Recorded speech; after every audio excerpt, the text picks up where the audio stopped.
আসসালামু আলাইকুম। আমি তারেক রহমান বলছিলাম। আজকে আমাদের যে হজ ফ্লাইটটি যাচ্ছে, এই হজ ফ্লাইটটিতে প্রথম হজ ফ্লাইট যাচ্ছে এই হজে, এবং আপনারা সেই ফ্লাইটে যাবেন।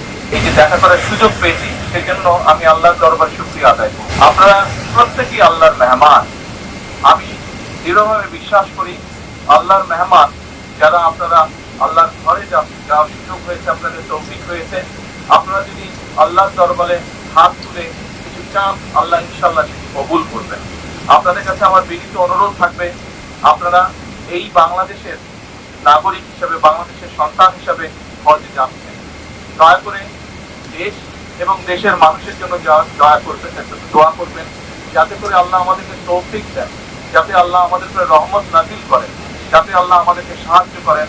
আমাদের সামনে যে সকল বিপদ আছে, আমরা দেশের সকল মানুষ একসাথে যাতে কাজ করে সেই বিপদ থেকে, সেই সমস্যা থেকে দেশকে বের করে আনতে পারি। দয়া করে আল্লাহর দরবারে হাত তুলে দোয়া করবেন, আমরা দেশের মানুষ সকলে যাতে শান্তিতে এই দেশে বাস করতে পারি।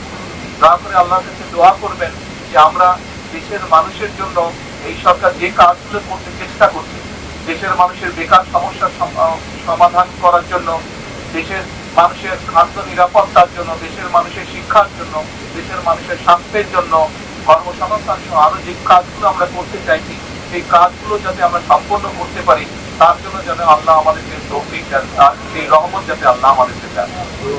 আর আপনারা হজে যাচ্ছেন, আমরা চেষ্টা করেছি সরকারের পক্ষ থেকে যদি কোনো ত্রুটি থাকে সেটিকে ঠিক করার জন্য। এই হজ ব্যবস্থা এই বছর যেটা হয়েছে, এটা অধিকাংশ কাজগুলোই আমরা সরকার গঠন করার আগেই সম্পূর্ণ মোটামুটি ভাবে হয়ে গিয়েছিল। আমাদের খুব কিছু করার সুযোগ ছিল না, তারপরে আমরা যতটুকু করতে পেরেছি, আমরা কিছু কিছু ছোট ছোট কিছু কাজ করার সুযোগ ছিল, সেগুলো আমরা করার চেষ্টা করেছি। তার মধ্যে একটু একটা বড় কাজ আছে, আমরা চেষ্টা করছি 12,000 টাকা পর্যন্ত টিকিটের যে ভ্যালুটা আছে, 12,000 টাকা পর্যন্ত আমরা কমানোর চেষ্টা করছি। ইনশাল্লাহ আমাদের চেষ্টা থাকবে যে আগামী বছর আমরা যাতে আরো খরচটা কমাতে পারি, যাতে আগামী বছর হয়তো আপনাদের কাছে থেকেও কেউ যাবেন, আরো অনেক হাজ দেবেন, তাদেরকে যাতে আরো কম খরচে আমরা হজে পাঠানোর ব্যবস্থা করতে পারি। সেই তৌফিকও যাতে আল্লাহ আমাদেরকে দেন, সেই রহমতও যাতে দেন আল্লাহ, তা করে সেটির জন্য দোয়া করতে। আপনাদের কাছে আমরা দোয়া চাইলাম দেশের জন্য, দেশের মানুষের জন্য। আমি নিজেও আমার জন্য দোয়া চাইছি, যাতে আল্লাহ আমাকে যে দায়িত্ব দিয়েছেন, সেই দায়িত্ব যাতে আমি মানুষের প্রত্যাশা অনুযায়ী পূরণ করতে পারি।